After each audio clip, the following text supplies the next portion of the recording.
Welcome back to PLOker Hands. My name's Joey Gramon, aka Chicago Joey. Today's hand is played by friend of the podcast, guest of the podcast, and one of the top poker video bloggers out there on YouTube right now. If you're not subscribed to him, make sure you go check him out right now. His name is Andrew Neeme. Andrew's regularly a Nolan Hold'em player, but loves dabbling in the drug known as the great game of pot limit Omaha. Reminder for people out there who signed up through the PLO University on Upswing Poker, I've sent out the 10 extra bonus videos to everyone who signed up with my link in the description below. I'm going to be sending out more videos as time goes on. If you're still interested, check it out. The link's in the description below. Let's get into this hand. The under the gun player makes it $15. Oh, and by the way, it's 1-2-5, so $5 bring in. The initial raise is up to $15. So in the first one, the under the gun player makes it a blind 15. I look down at 7-7-6-5 double suited, just next to him. And I kind of want to narrow the field, I think, with this hand. I obviously don't have any nut suits. So a double suited rundown hand with a pair in it. I think I want to try and narrow the field a little bit. I don't want too many callers. So I think a 3-bet makes sense. So I make it 45. There's a caller to my left, and the initial blind raiser makes the call. So 3 ways to a flop. All right, Andrew's playing 1-2 pot limit Omaha with a $5 bring-in down at Jack's Casino over in Cincinnati. My friend Steve plays there too. Big shout out to Steve. He's been running very bad lately, and he's been calling me up with these bad beats hands, and I hope he starts doing better.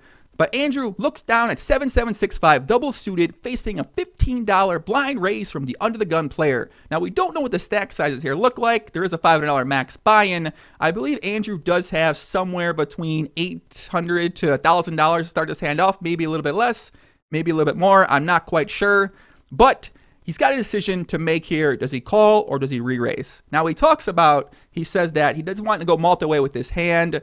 And now, obviously, I've seen some other hands from this game. This game, and most 1-2 games, there's going to be a lot of callers pre-flop. So I can understand what he's saying. He's got the right idea.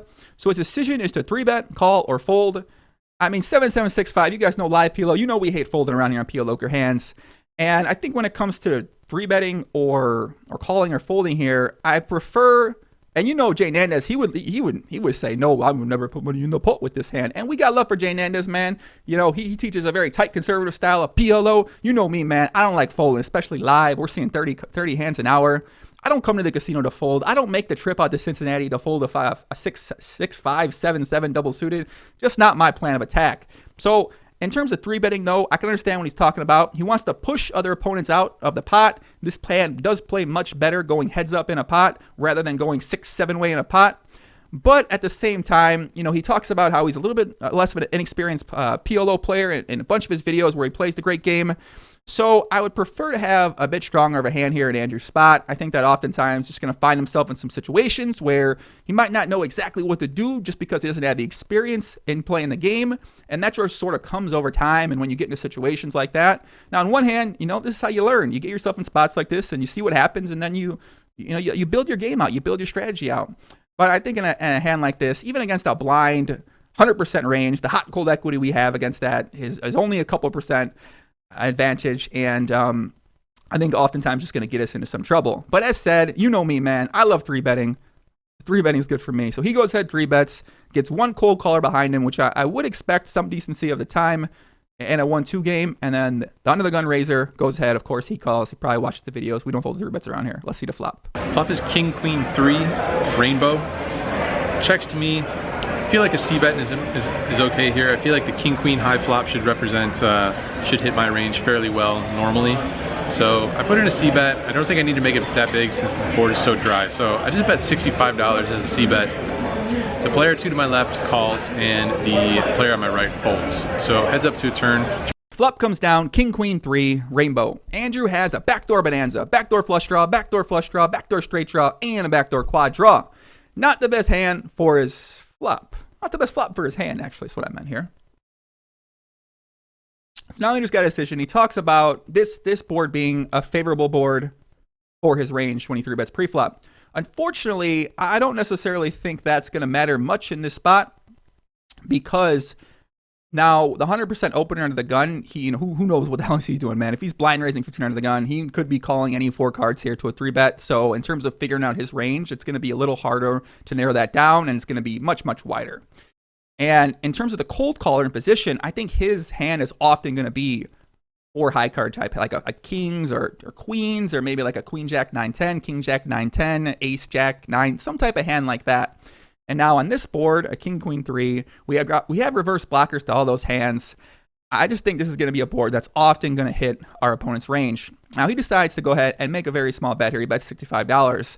I think what this is often going to do is it's going to invite in calls from very weak hands that do have backdoor draws. So I think most queens that are going to call pre-flop here are going to be, like I said, in position, are going to be more high card queens. So I think oftentimes those hands are going to call, especially if they have a gut shot or maybe they have 1 or 2 backdoor flush draws. I think they're going to call and just sort of see what happens, especially once they call that 3-bet pre-flop. And I think it's going to be overall a spot where I probably would just check. I mean, we do get the backdoor bonanza too as well here, so we do turn a lot of equity. And there is also some merit that if our opponent does have pocket kings, he's just going to raise, and we can make an easy fold. If he's got king queens, if he's got a set of queens, if he has a king queen with even some straight draws like a queen jack 9-10 type hand, that hand might just raise us in this spot, and then we can make an easy fold. Yeah, overall, I don't think I would just c-bet here. I mean, I love 3-betting too, but sometimes you just got to check. So, but he goes ahead, he does bet. The in-position player does make a call, and then the under-the-gun raiser goes ahead and folds, and we see the turn. Turn is a 4 of spades, so we add the flush draw and we add a wrap. So pretty gin card for us, aside from maybe a 7. So giving a pretty good barreling opportunity here, I think. And so I just go ahead and I bet the pot, which is 275. He thinks for quite some time, and then he makes the call. So looking for some help on the river here. All right, turn comes down, 4 of spades. One of the best cards in the deck outside of the 7. So Andrew turns that backdoor flush draw, turns the backdoor wrap, and now he's got a decision. The pot's $270. I think he has about $270 here, plus another $350 behind for the river here. So he's got a decision. What should he go ahead and bet? I think, like I said, if we go back to what we think our opponent's range is going to be on the flop, we said it's going to be some kings with some gut shots, some queens with some gut shots, maybe some open-ended straight draws, some backdoor type draws, maybe like a jack 9-10, something like that. And I think, like I said, most of his strong hands are going to be raising the flop here. So we do have the 2 spades in our hand. They aren't necessarily high spades, so I think our opponent is still a small percentage chance he does have those backdoor spades in his hand. And because he did cold call pre-flop, I think he is going to have more connected hands in his range rather than just the like sort of rainbow type hands. So Andrew has a decision here. He can make a bet. So he decides to go ahead and bet pot, which is 270. So when I looked at this first, I said, I think that makes some sense here to bet pot here. But when you think about it, so he bets the pot. So what's the pot going to be? 2, 4, 6, 740. What's it going to be like 8? Was it 810? So pot's going to be 810 here. He's got about 350 left on the river. So if his opponent does call here, then we can decide that his opponent probably has one of those type of hands we talked about with a backdoor spade draw and a pair, or a wrap type of hand as well. Now, I don't think if our opponent's going to call pot here, I think that he's going to call almost any size, obviously, right? But if our opponent has some of those hands, I do like betting bigger here. I think that we get to maximize our full equity. I think that when we think about playing a river, we can sort of decide, okay, ace 10, jack 9, probably a spade we are not going to bet, although there is some merit to potentially betting a spade. But I think we could worry about that when we get to the river. So I do like betting bigger here. I think it just maximizes our full equity. I think that our opponent is going to call with some of those draws, some percentage of the time. And that's going to give us a spot on the river where if we hit either make our hand, or if the river comes in 8 or 3 or a 4 or a king or a queen sometimes. I mean, it's kind of an interesting spot, right? Because almost all the river cards change the dynamic of the board, except an 8 or a board pairing card. All those other cards are going to make our hand or potentially make our opponent's hand for what the range we think he has is. So I do like the bet here. I like the bet here. I think once you bet this flop, and this is kind of what happens in PLO when you make a 3-bet pre-flop with a speculative hand, and then you get to a flop like this and you decide to make a bet, oftentimes you turn the best card in the deck, and when you end up getting a lot of money in, you're going to get a lot of money in, not necessarily doing very well. Even in this spot with our hand against the type of range he's going to have, we're not necessarily doing that well against his hand.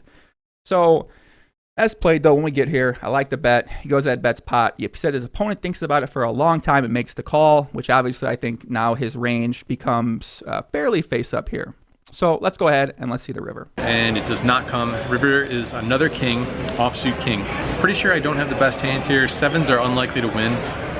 I don't feel like he's that strong, but it's just kind of a guess, kind of a read-based guess. So I feel like if I put in a small bet, there's maybe some pairs that I can get to fold. I'm obviously never folding out a king, so I think a small bet does okay here. So I go ahead and bet $175. He goes into the tank, thinks for quite some time.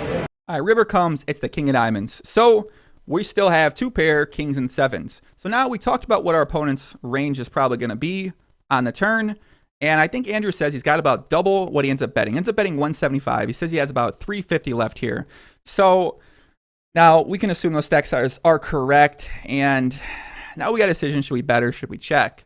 So there is some merit here to betting for sure, because we can fold out hands that have like jacks, nines, or tens. Obviously, if our opponent has a king, he's never going to fold. If our opponent has a queen, I think he is sometimes going to call, sometimes going to fold. If he has an ace in his hand, he might be more inclined to call because he blocks aces. But at the same time, I think this, sometimes might be if we decide to make that size bet on the turn. Although, I mean, I don't think that's a ton to worry about. I think we do want to maximize our full equity on the turn here. So if we bet smaller on the turn to potentially set up a bigger bet on the river. But as we said, many river cards are going to make a hand either way. They're gonna change it some way. So it's kind of an interesting decision to think about here when it comes to the turn and river. I think this is just sometimes what happens when you 3-bet a hand like this is you just put yourself in some spots where just no real good answer here. So as played, I think if we're gonna bet, I prefer just to bet the pot. I want to take it. I want to maximize our potential full equity we have against those pairs under a queen, jacks, nines, tens, eights. I mean, I probably doesn't have eights, but you never know. And maximize our full equity against that queen. I think with a bet of 175 there, as Andrew said, it's like such a small bet that you're just like, fuck, I got to call. Just such a small bet compared to what the pot size is. So I think we do want to maximize our full equity against the queen. And I think our opponent's most likely hand is going to be a queen or one of those lower pairs. Obviously, he does have some miswraps that are just going to fold no matter what. But I do think we do want to target the queen when we're betting here on the river. Obviously, like we said, if he has a king, he's going to call no matter what. But I don't think it's that likely he has a king. He might also just shove some of his kings that picked up a spade draw on the turn as well too. So, and then he says, nice value bet, I call. So that's a little unfortunate. I roll it over and he shows ace queen. Didn't see his other side cards, but he turned the nut flush draw, so our spade outs were dead. He makes a bit of a crying call with the 2-pair top kicker. Not sure if a bigger bet would have got the job done. I didn't have too much more behind, so maybe I had twice what I bet in my stack going into the river. So not too much more that I could have bet. Not sure if that would have got the job done either way, but didn't really work out this time. But yeah, I see some comments on here talking shit about, oh, you play this bet, whatever, man. Listen, I respect Andrew a lot for even, deciding to put a hand out there like this. I mean, obviously, he's a new player to the game. He comes from Nolan Hold'em. He loves playing PLO, and this is a great way to learn by putting yourself out there. And I mean, when I'm playing PLO and I'm starting off, I play like a fucking idiot, man. I'm making some terrible plays. I make some terrible plays now at the game, but the way you get better is by being vulnerable with yourself. Really, you put yourself out there, you put your play out there, you get feedback from it, and that's how you're going to get better at your game. So Andrew went ahead, put up this hand, put up a couple other hands that were very debatable either way, but this is how he's going to get better. He gets the feedback from people out there of all different skill levels, and ultimately takes things away. I think he's a very smart guy who's going to be able to pick up on what people are saying, and he's going to adjust his strategy, and hopefully when he comes back, he's going to get better and better at the game, and maybe he'll stick around at the game. Maybe he becomes a PLO player instead of a Nolan Hold'em player. So with that said, it's going to be our all for episode today of PLOker Hands Wine Edition on this late Sunday night. Big shout out to Andrew for playing the game, playing PLO, for putting PLO out there for the world to see, and we'll have another video coming for you tomorrow for PLOker Hands.